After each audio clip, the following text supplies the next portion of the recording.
जय हिंद दोस्तों, स्वागत है आपका अमित सॉल्यूशन 2 के यूट्यूब चैनल पर।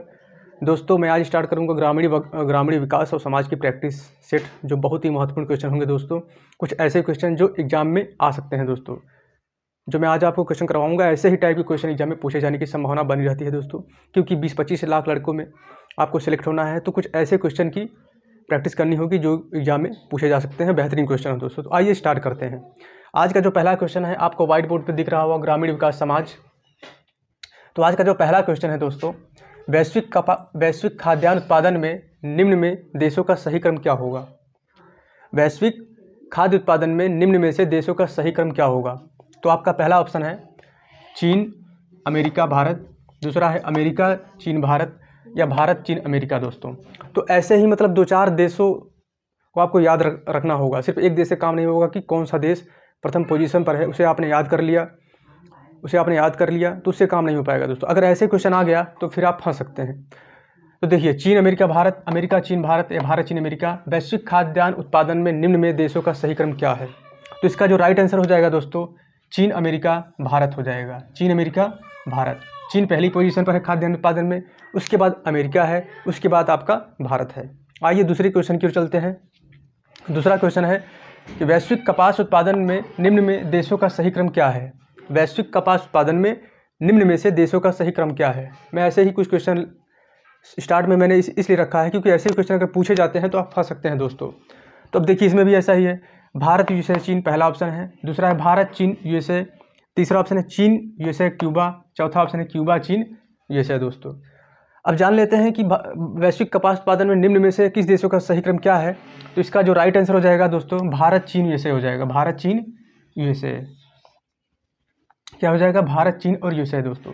तो विश्व में कपास उत्पादन में भारत प्रथम पोजीशन पे है, दूसरे पर चीन है, तीसरे पर यूएसए है दोस्तों। ऐसे ही 2-4 देशों के नाम अगर आप याद रखेंगे तभी आप कर पाएंगे ऐसे क्वेश्चंस को। ठीक, तो चलते हैं अगले क्वेश्चन की ओर। इसी से जुड़ा हुआ है जो वैश्विक कपास उत्पादन प्रति व्यक्ति किलो में, अगर ऐसे पूछा जाता है दोस्तों तब क्या होगा। देखिए, वैश्विक कपास उत्पादन प्रति व्यक्ति किलो में किस देश का स्थान प्रथम है। अगर आप लगा देते हैं भारत, तब तो आप गलत हो जाएंगे दोस्तों। आपका आंसर पूरी तरह से एग्जाम में गलत कर देगा, क्योंकि यहाँ पर पूछा गया था वैश्विक कपास उत्पादन में निम्न में देशों का सही क्रम पूछा गया था, यानी पहले पर कौन है, दूसरे पर कौन है, तीसरे पर कौन है। तो आपने लगाया भारत पहले पर, चीन दूसरे पर, यूएसए तीसरे पर है दोस्तों।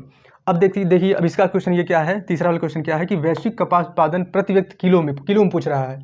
ये प्रति व्यक्ति किलो में कौन सा देश प्रथम स्थान पर उत्पादन कर रहा है दोस्तों।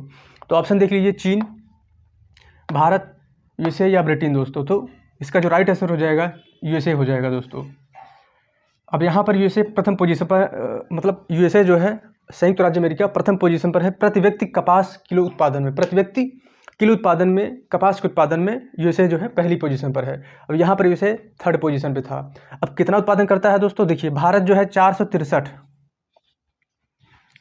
भारत कितना 463 उठा लेते हैं। तो दोस्तों भारत कितना, भारत 463 प्रति व्यक्ति किलो उत्पादन करता है कपास का। कितना उत्पादन करता है, 463 प्रति व्यक्ति किलो उत्पादन भारत करता है। और चीन कितना करता है, 4433 प्रति व्यक्ति किलोग्राम उत्पादन करता है चीन, इसलिए दूसरी पोजीशन पर है।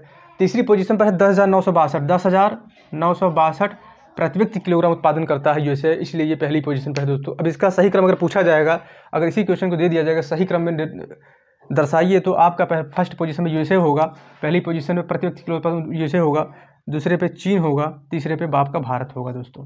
तो ये आपका राइट आंसर हो जाएगा।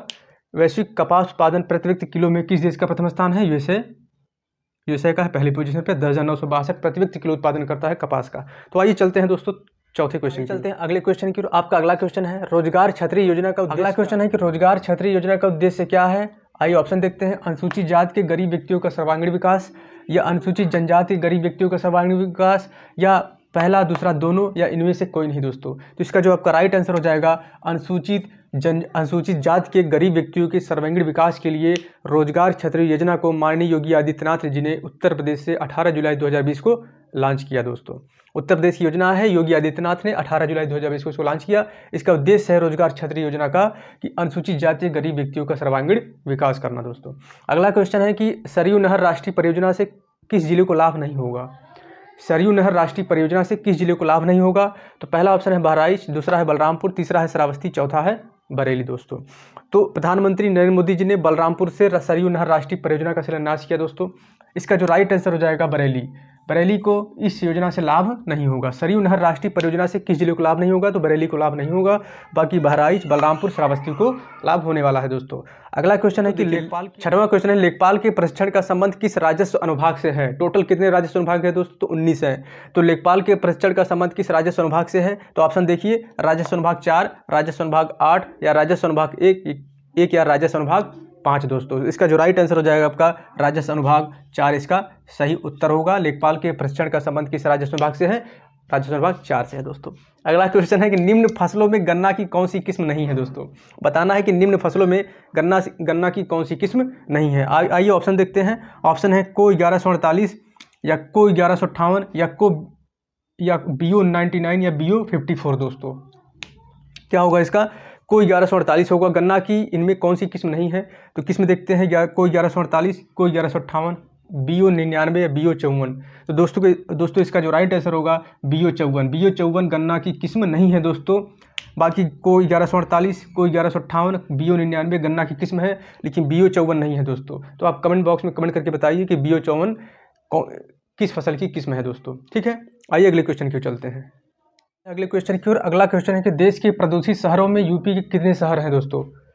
देश के प्रदूषित शहरों में उत्तर प्रदेश के कितने शहर शामिल हैं? तो देश के प्रदूषित शहरों में उत्तर प्रदेश के 8 शहर शामिल हैं दोस्तों। आपका राइट आंसर इसमें 8 होगा। 8, 5, 10 आपके ऑप्शन थे 12, तो इसमें आपका जो राइट आंसर हो जाएगा आपका 8 हो जाएगा। उत्तर प्रदेश में देश के 8 शहर शामिल हैं। अगला क्वेश्चन है कि 1960-61 के सघन कृषि विकास कार्यक्रम किस जिले में प्रारंभ नहीं किया गया था? इनमें से आपको बताना है ऐसा कौन सा जिला है जिनमें प्रारंभ नहीं किया गया था।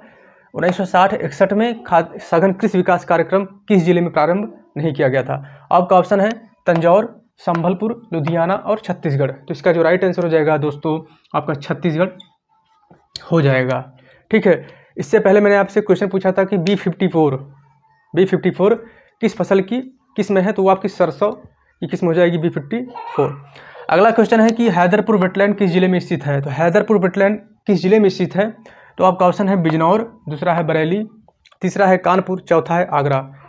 अब आपको ये बताना है दोस्तों कि अब ये बता दें आपको कि हैदरपुर वेटलैंड उत्तर प्रदेश का 10वां रामसर साइट है और पूरे भारत का 47वीं रामसर साइट है हैदरपुर वेटलैंड, जो कि आपके इसका जो राइट आंसर हो जाए आपका बिजनौर हो जाएगा। बिजनौर जिले में स्थित है। अब आपको बताना है दोस्तों कि किस नदी पर है ये। तो मैं आपको बता दूं दोस्तों कि गंगा और सोलोन नदी पर ये स्थित है हैदरपुर वेटलैंड। उत्तर प्रदेश का 10वां रामसर साइट और भारत का 47वीं रामसर साइट है दोस्तों हैदरपुर वेटलैंड, जो कि बिजनौर जिले में स्थित है। अब आपको बताना है कि पहली रामसर साइट कब घोषित की गई थी और किस देश में है दोस्तों। विश्व की पहली रामसर साइट जो पहली बार घोषित की गई थी तो कहाँ पर है दोस्तों, ये बताइए आप कमेंट बॉक्स में कमेंट करके। अब किस सन में घोषित की गई थी और किस देश में है पहली रामसर साइट दोस्तों। चौथा क्वेश्चन है कि चावल के उन्नत बीज की प्रति हेक्टेयर बीजारोपण दर कितनी होती है? चावल के उन्नत बीज की प्रति हेक्टेयर बीजारोपण दर कितनी होती है? आपके ऑप्शन है 15 किलोग्राम, 30 किलोग्राम या 14 किलोग्राम या इनमें से कोई नहीं दोस्तों। तो आपका जो राइट आंसर हो जाएगा 15 किलोग्राम हो जाएगा। 15 किलोग्राम हो जाएगा दोस्तों। इनमें से कोई नहीं उत्तर नहीं होगा, कुछ ना कुछ तो होगा ही ना। तो आप कर लीजिए 24 किलोग्राम। तो इसका जो राइट आंसर हो जाएगा दोस्तों 15 किलोग्राम हो जाएगा। अगला क्वेश्चन है कि एक जिला एक उत्पाद योजना का शुभारंभ किसने किया था? एक जिला एक उत्पाद योजना का शुभारंभ किसने किया था? प्रधानमंत्री ने या राष्ट्रपति ने या मुख्यमंत्री या इनमें से कोई नहीं। तो इसका जो राइट आंसर हो जाएगा आपका राष्ट्रपति महोदय ने एक जिला एक उत्पाद योजना का शुभारंभ किया था। मैंने आपसे पूछा था कि हैदरपुर वेटलैंड रामसर साइट पहली रामसर साइट कब घोषित की गई और किस देश में है? तो पहली रामसर साइट 1974 में घोषित की गई थी कोबोर प्रायद्वीप को, जो कि आपके ऑस्ट्रेलिया में है। तो पहली रामसर साइट कब घोषित की गई थी? 1974 में। कहाँ पर है? ऑस्ट्रेलिया में है। नाम क्या है? कोबोर प्रायद्वीप। तो ये था दोस्तों आपके कुछ महत्वपूर्ण क्वेश्चन ग्रामीण विकास समाज के। ऐसे ही कंटिन्यू जारी रहेगा जब तक आपका एग्जाम नहीं हो जाता है लेखपाल का ग्रामीण विकास समाज। बेहतरीन क्वेश्चन उस टाइप के जिस टाइप आपके एग्जाम में पूछे जा सकते हैं, क्योंकि एग्जाम में कुछ कठिन भी क्वेश्चन रहेंगे, कुछ कठिन क्वेश्चन पूछे जाने की संभावना है दोस्तों। बेहतरीन क्वेश्चन जो मैं आपको प्रैक्टिस करवा रहा हूँ, तो ऐसे ही करते रहें और सब्सक्राइब कर लीजिए। अगर आप इस चैनल पर नए हैं और चैनल को सब्सक्राइब नहीं किया है तो चैनल को आप सब्सक्राइब कर लें और आनंद लेते रहें आमिर सॉल्यूशन 2 यूट्यूब चैनल पर ऐसे ही बेहतरीन क्वेश्चन की। दोस्तों मिलते हैं आपसे नेक्स्ट वीडियो में। जय हिंद।